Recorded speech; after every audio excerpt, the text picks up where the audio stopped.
Okay, so before we go back to the Gemara, I just want to dedicate this morning's class to my late uncle, whose 6th yard site is today.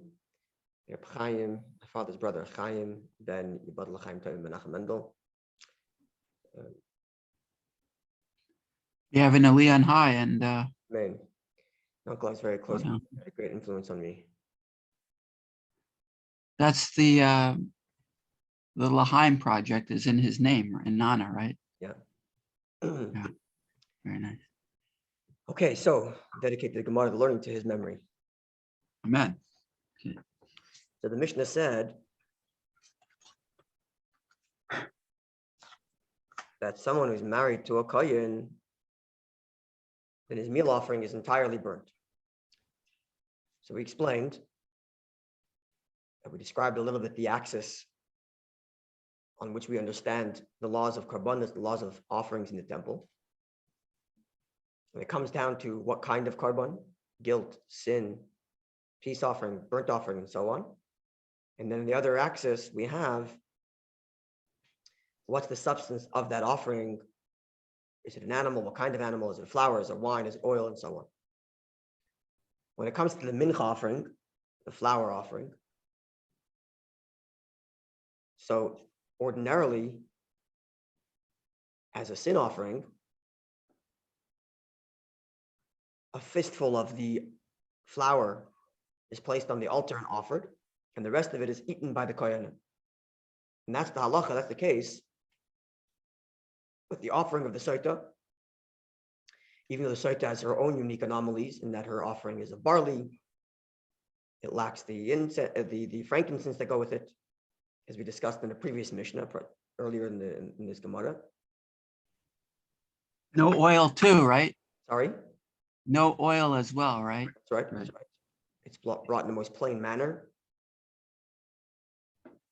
But here, our Mishnah teaches an exception to the rule, following an exception to the rule of all meal offerings when offered by a kohen. Any meal offering, whether it's a voluntary meal offering, as we'll see soon, there's a sin offering that could be a meal offering. If it's brought as a result of someone as a sin, as an atonement for a sin, then as we just described, ordinarily a fistful is put on the altar and offered, and the rest is eaten by the kohen. But the pasuk, the verse explicitly states that if the one offering this meal offering, this flour offering, is himself a kohen, then it is entirely burnt like a burnt offering. It's entirely burnt like a burnt offering. The daily kohen's meal offering, the daily high priest's meal offering, the meal offering brought when a kohen is installed as a kohen, installed in the beginning of his service, installed into working in the temple, his initiation offering, as well as if he voluntarily decided to thank God and wanted to voluntarily bring a karban, a meal offering, or if he sinned certain types of sins for which one brings a meal offering. One could bring a meal offering. It's karban oil v'yored, and if he's a poor person, he could bring a meal offering. So if the kohen is one doing that, then the entirety of the meal offering is burnt on the altar as a burnt offering, as an oila, rather than as it is with an ordinary Israelite who brings this same offering, that a fistful gets burnt on the altar while the rest is eaten by the kohen. So now the Gemara is going to get into the specific details of what happens when one is married to a kohen, and now she, the wife who's married to the kohen, is now bringing a meal offering. So the Mishnah said that if you're married to a kohen, then the law of the kohen applies to this woman, and the meal offering is then burnt on the altar, is then burnt in its entirety. The Gemara is now going to get into the details specifically of why that is and how it's burnt. So this is where we are. So says the Gemara, Tan Rabbanon, our sages taught in the Mishnaic H text, anyone married to a kohen, and their meal offering, the flour offering, nisrafais, is burnt. But not burnt in the classic sense of an oila where the entirety is just offered on the altar and burnt. It's a bit different, and the Gemara is going to explain why and how. So Ketzad, how is this law implemented? And what's the underpinning logic as to why and how it's done? So, Kohenes, Levia, v'Yisraelis. A female Kohen, a female Levi, or a female Israelite, that is to say, the daughter of a Kohen, the daughter of a Levi, or the daughter of an Israelite, Shenisis, the Kohen is now married to a Kohen. So, Ein min chasa nacheles, her meal offering is not eaten by the Kohen, that is, the rest of the meal offering, besides for the fistful, is not eaten by the Kohen, as it ordinarily would be if an ordinary Israelite brought the carbon. And the reason is, because the husband owns some of it. Whatever she owns, her husband owns something of that. He has some sort of partnership in that offering. And because he is a Kohen, and therefore he falls under the explicit exemption of the verse, which says that if he were to be bringing a meal offering, it's not to be eaten by his fellow Kohanim, it's to be completely burnt on the altar. And because his wife is now bringing this offering, whether she's an Israel, whether she's the daughter of a Kohen, a daughter of a Levi, a daughter of Israel, it doesn't matter. He owns part of what she's offering. And therefore, it cannot be eaten by the other Kohanim, because the Torah's law that applies to him applies to this offering that she's bringing as well. On the other hand, and here's the detail that our Mishnah did not tell us, the Eino Oila Kolel, it cannot, on the other hand, be completely burnt as a regular burnt offering. Why? Because she also has some portion that belongs to her in that offering.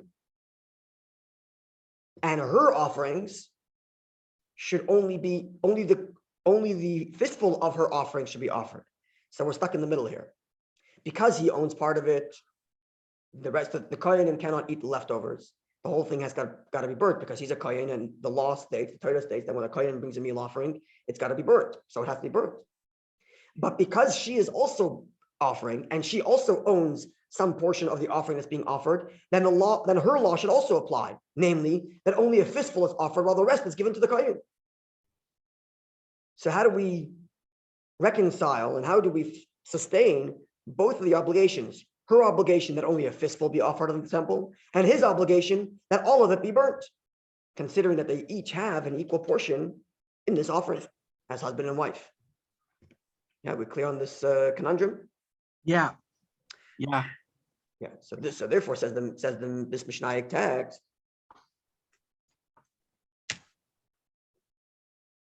Ella, rather, here's what we're stuck to do. Hakoymet kara ba'atzma. The fistful is offered on its own. Because as far as her obligation goes, only a fistful is offered on the altar.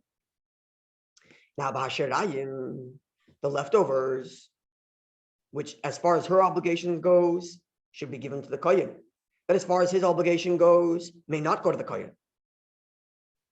So what we do with that is, krevin ba'atzman, they're also offered on their own. Let's just explain this. If the Kohen himself was offering this meal offering, then the entirety would be burnt as a burnt offering. No fistful taken. The whole thing is burnt. But because she has some portion of it, and her obligation is that a fistful is taken, so a fistful is taken. But then because of his obligation, no one can eat it, so the whole thing is burnt again. So what ends up happening is that if a Kohen himself is offering it, so then there are three types of, let's say, meal offerings. If the Kohen himself is offering it, then the entirety is burnt on the offering, on the altar, no fistful taken, the whole thing is burnt like an oila, like a burnt offering. If an ordinary Israelite is offering it, then a fistful is put on the altar. The rest is eaten by the Kohanim. Oh, wait, say that again. Sorry, I missed that one. If an ordinary Israelite brings the meal offering, then a fistful is offered on the altar, while the rest of it's eaten by the Kohen. Okay, thank you. If this meal offering is bought in partnership by husband and wife, he is a Kohen, she is not a Kohen. Even if she's a daughter of a Kohen, she doesn't get the law of the Kohen. So it's a partnership between someone whose offering should be offered completely and someone whose offering should only be offered on a fistful. So what we do is both. We offer the fistful because of her portion, and then we burn the rest of it because of his portion. But they're burned separately. This is what the Mishnah says to resolve this issue. And this is an elaboration of our Mishnah. Our Mishnah just said, if she's married to a kohen, the entirety is burnt, but didn't say how. Now this Mishnah text fills in the gaps and says it's burnt completely, but in two stages. First, we burn the fistful as per the requirement of her offering, and then the rest is burnt as per the requirement of his offering.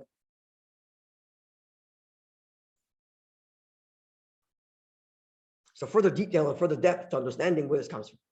Says the Gemara, Ikri Khan, of this we can read the verse which says, Kol shum mimenu le'ishu. Anything that's from that which is burnt on the altar. I'm translating literally, and I'll explain in a moment.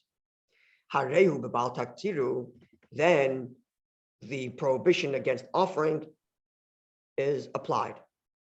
What does this mean? So let's look at the verse. Is the verse here? Oh, they don't put it on the page.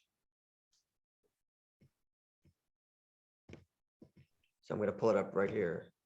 Do I have Hebrew? I don't have Hebrew. So let's just see.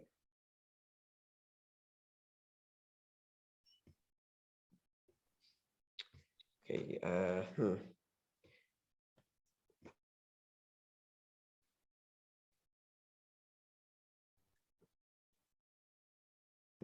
I'm sorry, I got muted there. I thought the verse was on the page. If you give me a moment, I'll pull it up on the page so we can get a better idea. Okay, where is it? This Gemara doesn't even make the reference. Oh, here, Vayikra is. Okay, let's see. So let's pull up the verse.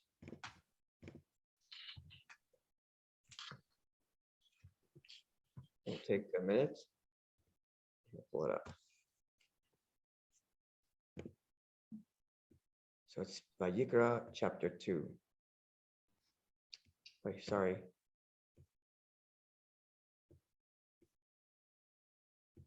Here we are. So Vayikra chapter 2. Go.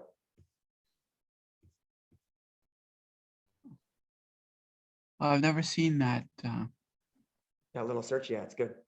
That's great. So you see how quick. Okay, so Vayikra, so Leviticus chapter 2, verse 11.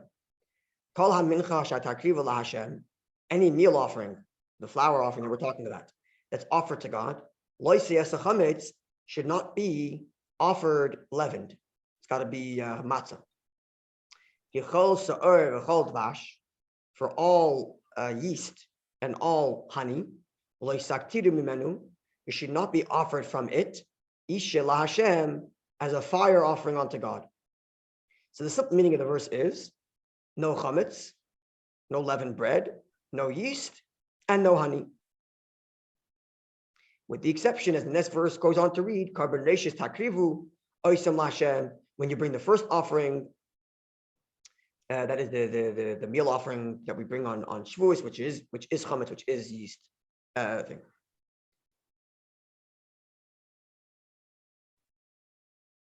Okay. But nevertheless, right? However, you shall bring them as first fruit offering to the Lord. Nevertheless, they shall not go up on the altar as pleasing fragrance to the Lord. Okay. Let's put this verse 12 aside for a second. We're going to revisit it in a moment. But verse 11 goes like this. The verse could have stated as like this. Any yeast and any honey, should not be offered. Isha laHashem, as a firing offering to God. Why is this word mimenu here? From it. No yeast, no honey should be offered. For all yeast and all honey should not be offered from it as a burnt as a fire to God. Why from it? That word's not necessary. So explains the Gemara elsewhere that this extra word is to teach you that there are times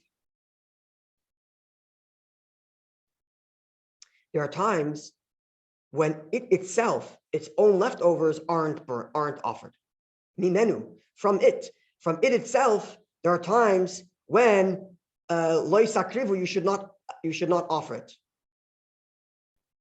So this is what we're talking about. So as Rashi explains for us,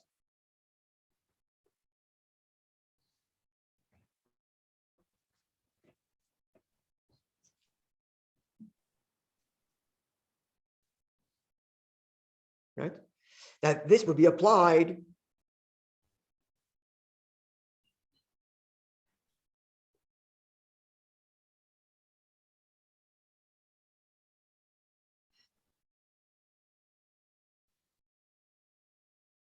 yeah. So ikri kan, we then can read over here, kol shemimenu, anything that's from it, from the offering itself, leishim that's being offered, meaning to say it's from it because it's the leftovers of her meal offering, right? The fistful was offered and the rest of it. Sa'areu b'bal tatiru, we're now applying to this verse that it should not be offered.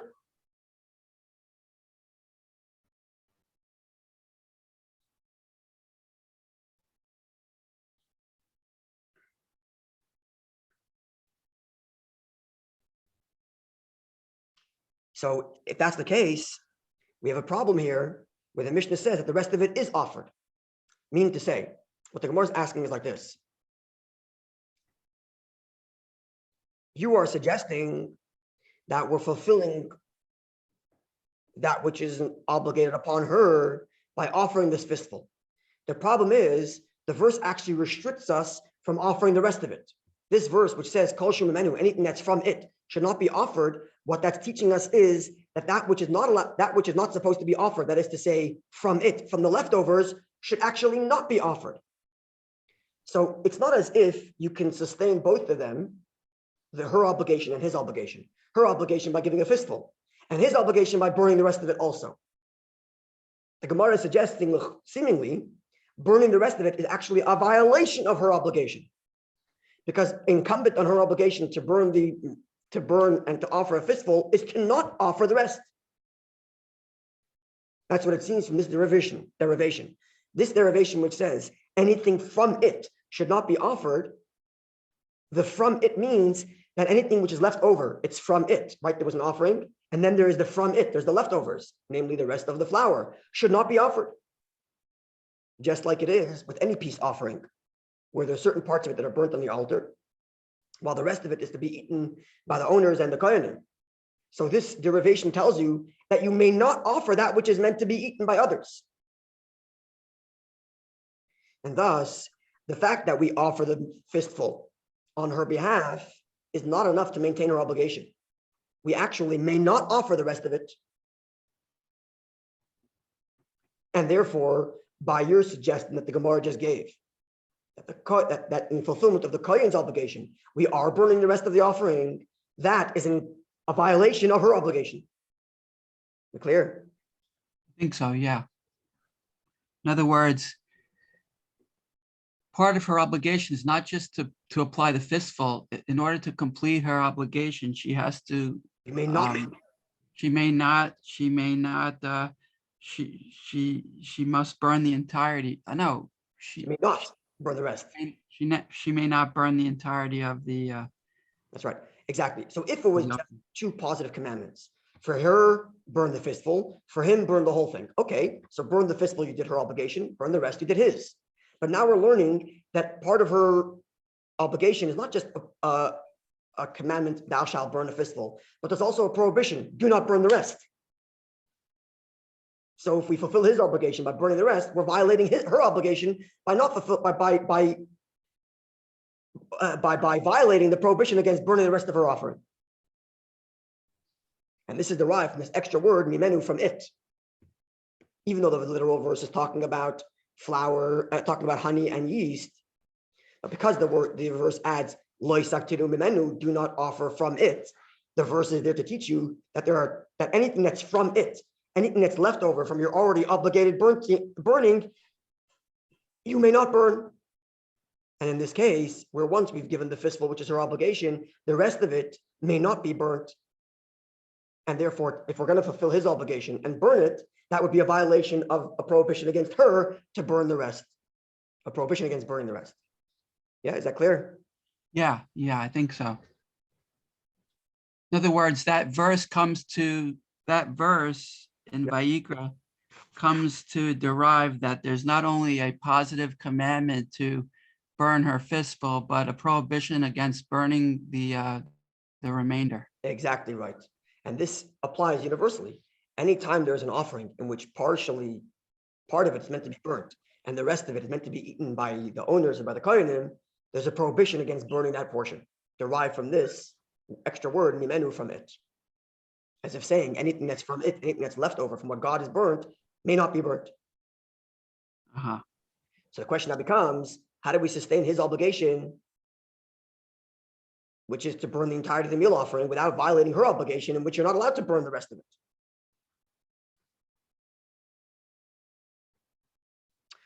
Explains the Gemara like this. Amar Rabbi Yehuda bered Rabbi Shimon ben Pasi. Rabbi Yehuda, son of Shimon, son of Pazi, explained that the fistful that we're offering on her behalf is offered as an offering. That's supposed to be burnt as an offering, certainly for her, and even for him, for both of them. That fistful's got to be burnt as an offering. But the rest of it, the masik luhu l'shum eitzim, it's burnt on the offering, on the altar, but not as a offering. It's burnt as if it was ordinary wood on the altar. So Rashi explains like this. The person, when the kohen offers, so this is what happens. He offers the fistful and says, and has in mind that this is an offering, a proper offering, l'reyach nichayach, as a pleasant offering to God. That's the language of the verse. Because that's her obligation, and for him too. Right? For him too, we have to offer it as an offering. Now we have the rest of it. We cannot offer the rest of it as an offering, because that's prohibited because of her obligation. But we also can't allow the kohen to eat it because of his portion, where the kohen is not allowed to eat the rest. So what do? The person burns the rest of it on the altar. The kohen burns the rest of it on the altar. And in his mind, he thinks as follows. If it's the obligation of the husband, then let this be an offering to God too. And if this is her obligation, then I'm just adding to the wood of the temple, of the altar. I'm not doing an offering, I'm just adding wood to the altar. And how does that help us? Because Rabbi Lezer, we follow the view of Rabbi Lezer. The Tanya, because we've learned, Rabbi Lezer says, when the verse prohibits offering leftovers on the altar, it's only prohibited to offer it as a pleasant offering to God. But you could, if you want to, burn it on the altar just as if you're adding wood to the fire. And therefore, it's not in violation of the prohibition upon her. Right? She has an obligation to offer a fistful and a prohibition to offer the rest of it, the remainder. But she may burn the remainder as wood, in Rabbi Lezer's view. And that's exactly what we're doing for her. We're taking the fistful and offering it. Because this is what God says, offer the fistful. As per her obligation and as per his obligation. Then we take it and burn it on the altar. And we say in our minds, if this is the kohen, the husband's, because he owns some part of it, and as far as he goes, the entirety should be offered, okay, then this is an offering. But if we're looking at her portion, in which the leftover may not be offered, then it's not an offering, it's just wood on the temple, or wood on the altar. And according to Rabbi Lezer, the prohibition against burning the remainder is only if you're burning it for the sake of a sacrifice. But if you're burning it for the sake of adding wood to the altar, you may. And he derives that from verse 12. Verse 12, after we learned this extra word, mimenu, from it, where there we derive that when there's leftovers from it, there's leftovers from the obligated burning elements. The leftovers may not be burned. The next verse reads, it should not be offered as a pleasant fragrance to the Lord. That is to say, it shouldn't be offered as a pleasant fragrance. But if you're doing it just for burning wood, you may. This is Rabbi Lezer's view. And Rabbi Yehuda, son of Shimon ben Pazi, is applying this logic of Rabbi Lezer to our conundrum. What I don't understand. Oh, may I comment now? Or Mm-hmm. Go ahead. What I don't understand is that makes sense in part, but are you trying to satisfy two conditions at the same time? In other words, but then I understand the logic for her that the remainder then is not a pleasing offering to God. It's just fuel for the wood. It's just acts as wood, fuel. Yeah. But then if you look at it from the Cohen's point of view, at that simultaneous moment, his is not, what's the purpose of him burning it? Is it an offering? Because if it is, Offering for him. then it doesn't work for him because It's a it's not an offering.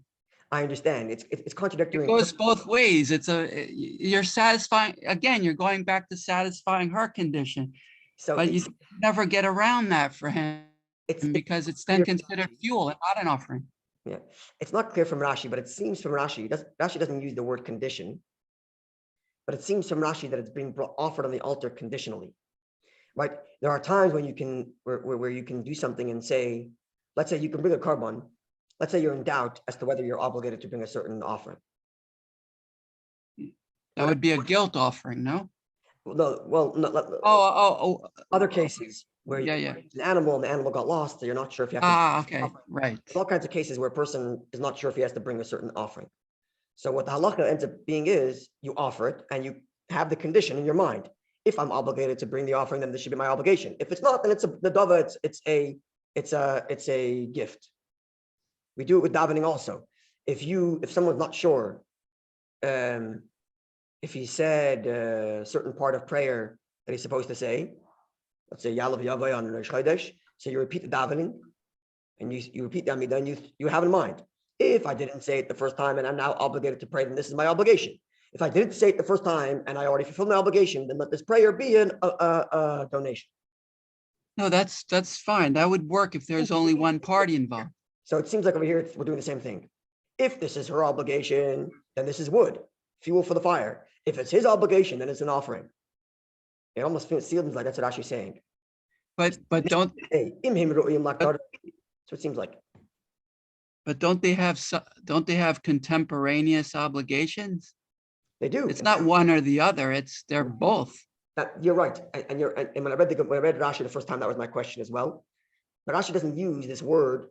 He makes it on condition. Rashi just says, "Dinema." We will say that if it's appropriate to be offered, then this is offering.